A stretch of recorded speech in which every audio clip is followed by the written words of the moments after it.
pertama, mengapa pemerintah mengimpor dari Cina vaksin Sinovac, bukannya Pfizer dari Jerman yang sudah keluar uji klinisnya? Jawabannya, alasan yang pertama perlu diketahui bahwa vaksin ini butuh tempat penyimpanan. Vaksin dari Jerman, Pfizer, itu harus disimpan dengan suhu di bawah 70 derajat, minus 70 derajat. Vaksin Moderna itu di bawah minus 20 derajat, sedangkan Sinovac disimpan 2-8 derajat yang merupakan suhu lemari es. Sehingga vaksin Sinovac ini sangat cocok untuk geografis Indonesia yang merupakan daerah khatulistiwa, panas, dan mudah disimpan di lemari es kulkas di berbagai puskesmas di Indonesia. Kemudian bentuk negara Indonesia adalah kepulauan, sehingga apabila kita memakai lemari es yang di bawah 70 dan 20 derajat, artinya minus di bawah 20 atau minus di bawah 70 derajat, ini akan sulit dengan geografi Indonesia yang merupakan bentuk kepulauan. Harus pakai pesawat dulu, harus pakai kapal dulu. Sedangkan tidak semua tempat atau rumah sakit puskesmas punya kulkas minus 20 atau 70 derajat. Ini sangat jarang sekali, dan harga kulkasnya juga atau freezernya ini sangat mahal.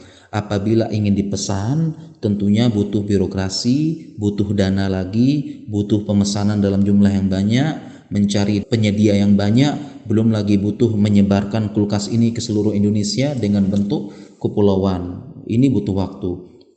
Kemudian alasan kedua, ternyata Indonesia tidak hanya mengimpor vaksin Sinovac saja, tapi vaksin lain juga diimpor oleh Indonesia, seperti Pfizer, Sinopharm, Moderna, dan sebagainya. Dan ini sudah tertuang dalam surat keputusan Menteri Kesehatan Menkes /9860/2020. Jadi yang pertama yang sesuai dengan geografis Indonesia adalah Sinovac, dan Indonesia akan mengimpor vaksin-vaksin yang lainnya lagi. Kemudian seringkali para dokter ditanya kenapa harus Cina. Jawabannya, memang kebijakan ekspor impor itu di tangan pemerintah, dan pemerintah yang ketuk palu. Tugas dokter adalah memastikan vaksin tidak dilepas ke masyarakat sampai selesai tahap uji akhir dan jelas efektivitasnya. Kemudian pertanyaan selanjutnya, kenapa Cina malah impor vaksin dari Jerman?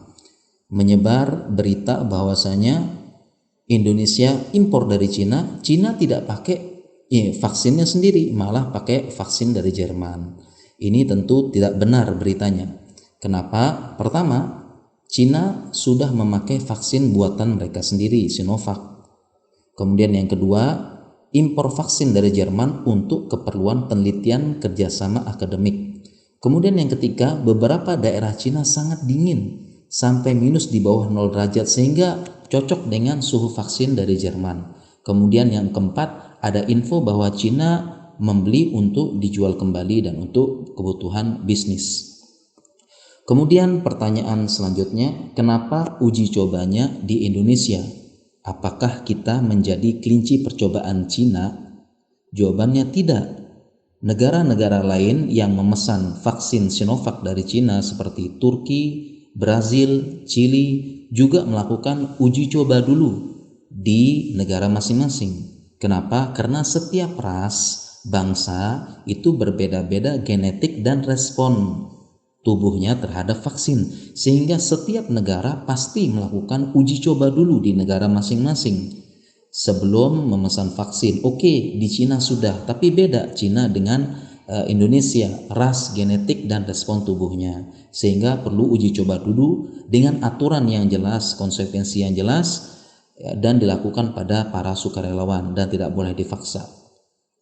Kemudian lalu bagaimana efektivitas vaksin Sinovac? Jawabannya, untuk di Indonesia kita tunggu hasilnya. Kita tunggu hasil uji coba tahap akhir di Indonesia, dan lebih baik kita berdoa agar hasilnya baik, efektivitasnya baik, daripada kita hanya mengeluh. Dan negara Turki sudah mengeluarkan hasil uji efektivitasnya dan muncul angka 91,25%. Ya, meskipun ada info bahwasanya sampelnya tidak terlalu banyak, ya, tapi setidaknya memberikan gambaran efektivitas vaksin Sinovac. Kita berdoa saja semoga Indonesia vaksin Sinovac ini efektivitasnya cukup tinggi. Kemudian pertanyaan selanjutnya, apakah vaksin COVID berbahaya? Jawabannya tentu tidak.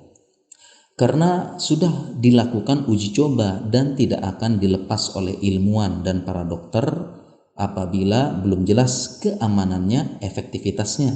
Dan Indonesia punya BPOM yang akan mengawasi, tidak akan dilepas apabila berbahaya.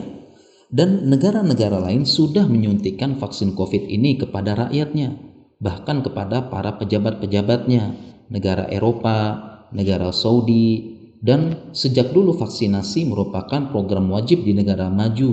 Apabila tidak vaksin lengkap, anaknya tidak boleh sekolah. Ya, seperti Australia, Singapura, Arab Saudi, Uni Emirat Arab, beberapa negara Eropa, ya, bahkan tidak boleh masuk ke negara tersebut apabila tidak boleh divaksin. Dan umat Islam pun diwajibkan vaksinasi meningitis ketika haji dan umroh, karena dahulu meningitis menjadi wabah yang momok menakutkan di Timur Tengah dan sebagian negara Afrika. 1.000 jamaah haji meninggal saat itu. Berdasarkan pengalaman ini, Arab Saudi mewajibkan vaksin haji dan umroh. Mungkin demikian penjelasan dari kami, semoga bermanfaat.